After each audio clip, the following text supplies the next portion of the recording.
This is the latest update from Ukraine, and we have some of the mixed news. The good scenario for Ukraine is happening on the south. Let's go to Oleski across the Antonos Bridge. So here Ukraine expanded the bridge head sideways. We may check it out with the latest update from the deep state military map. So you can see it was yesterday and it is today. Russians tried to kick Ukrainian forces out from the shore, but successfully. Moreover, Ukraine sent hundreds of soldiers across the Dnieper River according to the recent information. Before, there were mostly special forces of Ukraine in action, and now the Ukrainian armed forces, the regular armed forces, are used in this place, plus Ukraine advanced little in this area. So it's awesome. As you can see, the grey area is very close to the small Oleski town, or you may call it village. But I think definitely it is the small town if we move to the East Kachi. Well, it's now under the question. There are no Ukrainian forces now deployed here, even though there was the Ling operation conducted by Ukrainian forces, I think around 3 months ago. But Ukraine forces withdrew from the place, and now the hotspot on the south.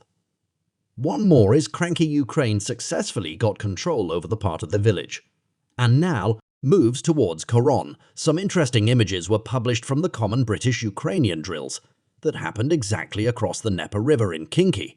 The military drills happened in 2020, so 2 years before the war had started. Kinki is exactly the same place where Ukraine crosses the Neo River right now. On this picture, we see how Ukraine might potentially send more reinforcements together with some of the vehicles across the Dnieper River. As it was reported recently, Ukraine already sent some of the amphibious armored vehicles to Kinki, so it is good to conduct some of the drills because you'll know how to act in the future in such cases. Well, not really a big change as you may see, but this is what is happening on the front lines. Right now, just the light advancements of Ukrainian army or the Russian army at some points. And now let's go to the Russian army advancement. Near Bakhmut, we have the confirmation that Russians took more ground on the northern part from the Bakhmut city. This summer, it was the successful direction of the Ukrainian counterattack towards Biva. Ukrainian forces even went to that village, partially taking it under control.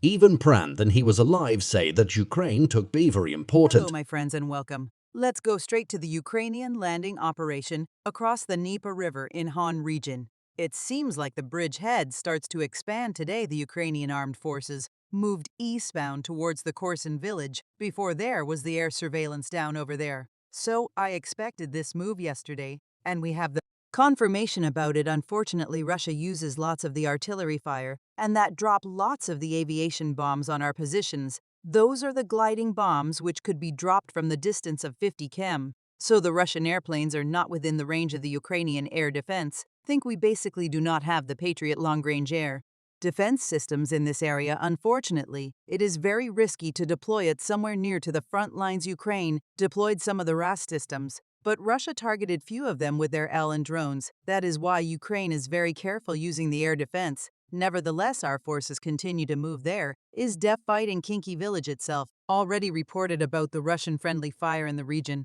It shows that there is the lack in communication within the Russian army between their battalion, even in the small area like Kinki or Kana. So what's the next move for Ukraine? Think our guys will move to this village finally, and we'll take it under control.